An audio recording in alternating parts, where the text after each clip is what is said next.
গোটা গোটা রসুন দিয়ে ঝাল করে কবুতরের মাংস খেতে কিন্তু খুবই মজা। সেটা হোক রুটি দিয়ে বা চাপটি দিয়ে বা ভাতের সাথে, খেতে কিন্তু মন্দ লাগবে না।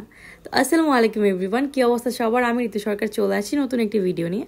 আর আজকের ভিডিওতে আমি রান্না করছি কবুতরের মাংস ঝাল ঝাল করে, সাথে থাকছে গোটা গোটা রসুন। তো প্রথমে একটি কড়াইয়ের মধ্যে তেল ঢেলে নিব। এখন আমি এখানে পেঁয়াজ ভেজে নিব। আমি কিন্তু দেখছেন একটু কম পেঁয়াজ ব্যবহার করছি, কারণ আমি পেঁয়াজ আলাদা করে বেটে রেখেছি।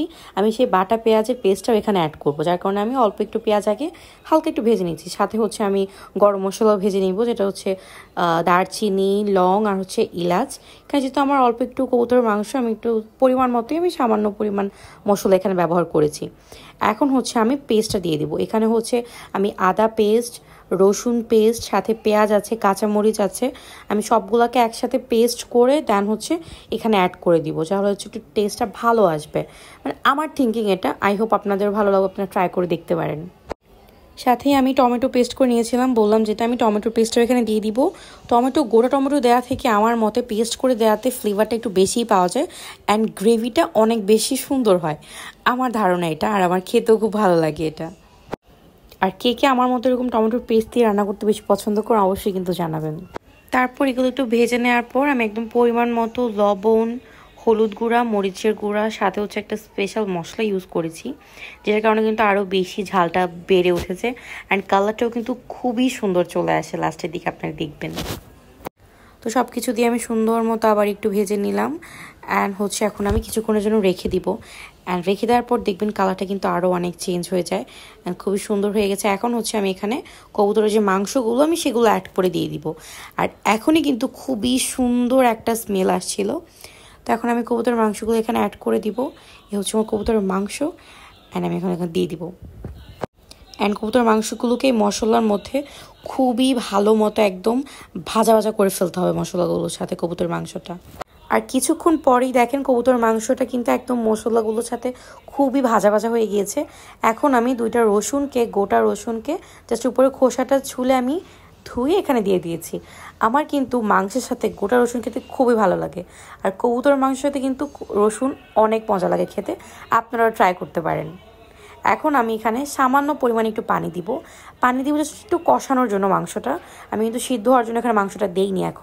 এখন এই মাংসর মধ্যে এটা সুন্দর মতো আবার কষবে। আর আমি গরম মশলা দেওয়ার সময় তেজপাতা দিতে ভুলে গিয়েছিলাম, যা আমি এই মোমেন্টে দিয়েছি যখন মাংসটা আরও কষছিল। প্রবলেম নেই, পরেও দেওয়া যায়, ইটস ওকে। তো আমি এটাও শেয়ার করলাম আপনাদের সাথে।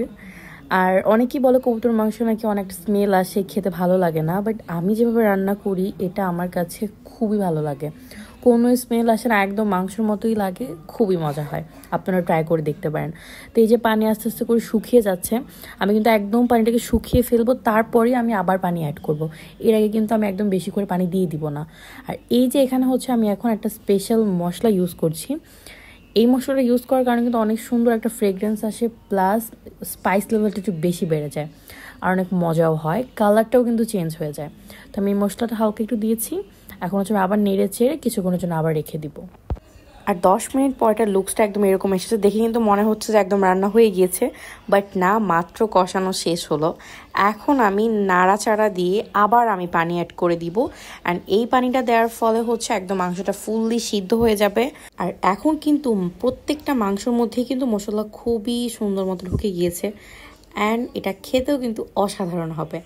এখন আমি পানি অ্যাড করে দিব, যেই পানি দিয়ে এটা খুবই সুন্দরভাবে সফট হয়ে যাবে, সেদ্ধ হয়ে যাবে। অ্যান্ড ফাইনালি কিন্তু আমাদের কবুতরের মাংস রান্না কমপ্লিট হয়ে গিয়েছে। খুবই সুন্দর একটা ফ্রেগরেন্স আসছিল, আমার তো এখনই খেতে ইচ্ছে করছিল।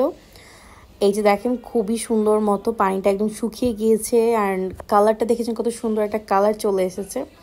আর আপনারা চাইলে ভাতের সাথে, চাপড়ির সাথে, রুটির সাথে সব কিছুর সাথে খেতে পারবেন। তো আমি খাওয়ার জন্য কিন্তু রুটি বানিয়েছি। আর এই যে আমি এখন সার্ভ করে নিলাম, দেখেন সার্ভ করার পর কালারটা আরও বেশি সুন্দর হয়েছে। তো এখানে আমি এখন রুটি ছেঁকে নিচ্ছি, আমি রুটি দিয়ে খাবো। এটা আমার রাতের ডিনার। এদিকে আমার রুটিও হয়ে গিয়েছে, এখন খাওয়ার পালা। অ্যান্ড আলহামদুলিল্লাহ অনেক মজা হয়েছিল, অনেক মজা হয়েছিল। আমি রুটি দিয়েও খেয়েছি, ভাত দিয়েও ট্রাই করেছি, খুবই মজা হয়েছিল। আর আমার ভিডিওটি আপনাদের কেমন লেগেছে অবশ্যই কিন্তু কমেন্ট সেকশনে জানাবেন। অ্যান্ড ভালো লাগে থাকলে অবশ্যই লাইক কমেন্টস অ্যান্ড শেয়ার করে দিবেন আর আমার পেজটি ফলো করে দিবেন। সবাই ভালো থাকবেন, সুস্থ থাকবেন। নেক্সট ভিডিওর জন্য অপেক্ষা করবেন। আল্লাহ হাফিজ।